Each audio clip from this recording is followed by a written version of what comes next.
Hi friends, welcome to Chris 2021 live to the way. பிறப்போ எப்படி இயற்கையானதோ அது மாதிரி தாங்க இறப்பும்.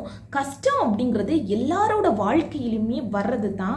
ஸோ அந்த கஷ்டத்தை தாண்டி வர்றவங்க மட்டும்தான் ஏதோ ஒரு இடத்துல ரொம்பவே சாதனையாளராக இருக்கிறது அப்படிங்கிறதுல எந்த ஒரு மாற்று கருத்துமே கிடையாது. இப்போது ரீசெண்டாக பார்த்தீங்கன்னா இந்த கொள்ளை அதுக்கப்புறமா கடனெல்லாம் வாங்கி ரொம்பவே லக்ஸரியாக வாழ்ந்துக்கிட்டு அடுத்தவங்களை ஏமாற்றிட்டு இருக்கிறவங்க கூட ரொம்பவே ஹாப்பியாக தான் இருக்காங்க. பட் இப்போ ரீசெண்டாக பேப்பர்லாம் ரீட் பண்ணும்போது பார்த்தீங்கன்னா இந்த தொழிலில் நஷ்டம், அதுக்கப்புறமா இந்த மாணவர்கள் பார்த்தீங்கன்னா என்னால் இதை படிக்கிறதுக்காக முடியல, சின்ன சின்ன அதாவது ஒரு ரிமோட்டை அம்மா கொடுக்காததுக்கு, டிவி போடுறதுக்கு அனுமதிக்காததுக்கு, அதுக்கப்புறமா ஒரு மொபைலை பார்க்குறதுக்காக அனுமதிக்காததுக்கு, இந்த மாதிரி எல்லாமே சாகிறதுக்காக துணிகிறாங்க. ஸோ இப்படி சாகிறதுக்காக எவ்வளவோ வழிகளை தேடும்போது வாழ்கிறதுக்கு அப்படின்ட்டுன்னு ஒரு வழியை தேடினா அப்படின்னா கூட அவங்களோட லைஃப் எங்கேயோ போயிடும்.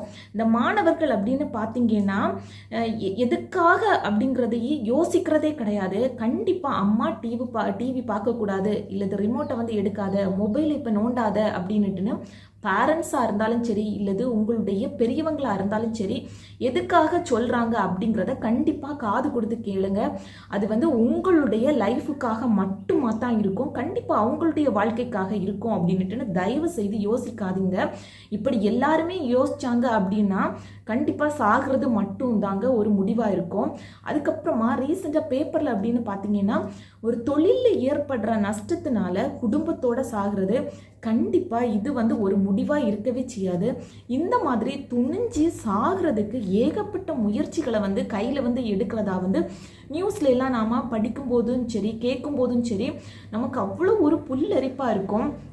பட் கண்டிப்பாக அவங்க அவ்வளோ ஒரு சப்ரஸான நிலைமைக்கு தான் தள்ளப்பட்டிருப்பாங்க. அதில் எந்த ஒரு மாற்று கருத்துமே கிடையாது. பட் அவங்க சாகிறதுக்கு பல வழிகளில் துணிஞ்சிருப்பாங்க. அதே மாதிரி தாங்க இப்போ ரீசெண்டாக பார்த்தீங்கன்னா ஒரு 2 or 3 days முன்னாடி கூட அதாவது உடல் பருமன் காரணமாக கூட எல்லாரோடைய கேலி கிண்டலுக்கு ஆளாகி ஒரு அண்ணனும் தங்கையும் மாட்டு இறக்குறதுக்கு துணிஞ்சிருக்காங்க. அதில் தங்கை இறந்துட்டாங்க அப்படின்னுட்டுன்னு ஒரு நியூஸ் ரீட் பண்ணேன். எல்லாமே இந்த மக்களால் மட்டும்தாங்க. கண்டிப்பாக ஒவ்வொருத்தங்களுடைய வாயிலிருந்து ஒவ்வொரு விதமான வார்த்தைகள் ஏற்படும். ஸோ இதுக்கெல்லாம் சாகணும் அப்படின்ட்டு துணிஞ்சிங்க அப்படின்னா அது ஒரு முடிவே கிடையாது. வாழ்கிறதுக்கு 1008 வழிகள் இருக்குது. கண்டிப்பாக சாகிறதுக்கு 2000 வழிகள் இருந்தாலும் வாழ்கிறதுக்கு ஒரு 1000 வழிகள் இல்லாமலா போயிடும். ஸோ கண்டிப்பாக இந்த மாதிரியான பர்சன்ட்ட இருந்து கொஞ்சம் விலகியே இருங்க. இல்லை தொழிலில் ஏதாவது ஒரு நஷ்டம் ஏற்பட்டுட்டு அப்படின்னா கண்டிப்பாக அடுத்த முயற்சி என்ன பண்ணலாம் அப்படிங்கிறத நாம் யோசிக்கலாம். இல்லை சிலர்கிட்ட இருந்து கடன் அதிகமாக வாங்கியிருந்தா கண்டிப்பாக ஒரு எஸ்கியூஸ் கேட்கலாம். ஸோ தயவு செய்து இந்த மாதிரி எஸ்கியூஸ் கேட்குறவங்களுக்கு கண்டிப்பாக ஒரு எஸ்கியூஸை கொடுக்கலாம். மாணவர்கள் பார்த்தீங்கன்னா பெரியவர்கள் எதற்காக சொல்கிறாங்க அப்படிங்கிறத கொஞ்சம் காது கொடுத்து கேட்டுக்கிட்டாலே இந்த மாதிரியான விஷயங்களில் இருந்து நாம் ஈஸியாக விடுபட்டுடலாம். அதுக்கப்புறமா பார்த்தீங்கன்னா கண்டிப்பாக இந்த உலகத்தோட வாயை மூட முடியுமான்னு கேட்டால் கண்டிப்பாக முடியாது. உடல் பருமன் ஆகிட்டா அப்படின்னா நல்லா சாப்பிட்டு கொழுத்திருக்கிறா போல் அப்படின்னு இருக்கும்.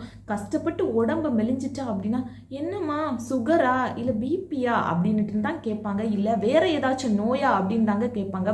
ஸோ இந்த மாதிரியான விமர்சனங்களை எல்லாம் நீங்கள் காது கொடுத்து கேட்காதுங்க. எதுக்குமே இறப்பு ஒரு முடிவு கிடையாது. பெரிய பெரிய சாதனையாளர்களை எடுத்துக்கிட்டாலே எல்லாருமே ஏதோ ஒரு கஷ்டங்களையும் நஷ்டங்களையும் அவமானங்களையும் விமர்சனங்களையும் தாண்டி தாங்க முன்னேறி வந்திருப்பாங்க. அவங்க இறக்கணும் அப்படின்னுட்டுன்னு துணிஞ்சிருந்தாங்க அப்படின்னா அவங்களால இந்த சாதனைகளை படைக்க முடியுமா அப்படின்னு கேட்டால் கண்டிப்பாக கிடையாது. ஸோ நீங்கள் துவண்டு போகும்போது மோட்டிவேஷனாக இருக்கக்கூடிய ஒரு சில வார்த்தைகளை கேட்கலாம். இல்லை அப்படின்னா சாதனையாளர்களுடைய அவங்களுடைய டீட்டெயில்ஸ், அதாவது பயோகிராஃபியாக இருக்கட்டும் இல்லை ஆட்டோபயோகிராஃபியாக இருக்கட்டும், அந்த மாதிரியான விஷயங்களை நீங்கள் ரீட் பண்ணும்போது இன்னுமே உங்களுக்கு உத்வேகம் வர்றதுக்கு ரொம்பவே சான்ஸ் இருக்கும். ஸோ எதுக்குமே இறப்பு அப்படிங்கிறது முடிவே கிடையாது. ஏதாச்சும் ஒரு சுச்சுவேஷனில் இருந்துட்டோம் அப்படின்னா கண்டிப்பாக நீங்கள் வேணும் அப்படின்னு நினைக்கிறவங்க தான் உங்களை வந்து லைஃப் லாங் வந்து ஞாபகம் வச்சுட்டு அவங்க தான் அவங்களுடைய வாழ்க்கையை வீணடிச்சு வருந்திக்கிட்டே இருப்பாங்க.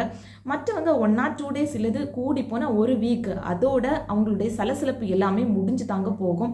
ஸோ எதற்காகவும் இறக்குறதுக்கு அப்படின்னு துணிஞ்சு எதையுமே பண்ணாதுங்க.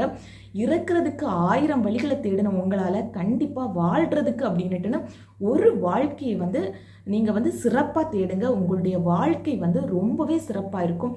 அந்த ஒரு வழி உங்களை ரொம்பவே மேன்மைப்படுத்தும் அப்படிங்கிறதுல எந்த ஒரு மாற்று கருத்துமே கிடையாது. ஸோ இந்த பதிவு உங்களுக்கு பிடிச்சிருந்ததுன்னா லைக் பட்டனை ப்ரெஸ் பண்ணிக்கோங்க. இது தான் நம்ம சேனலை ஃபஸ்ட் டைம் பார்க்குறீங்கன்னா சப்ஸ்கிரைப் பட்டனை ப்ரெஸ் பண்ணிவிட்டு கூடவே பக்கத்தில் இருக்கிற பெல் ஐக்கானை கிளிக் பண்ணிக்கோங்க.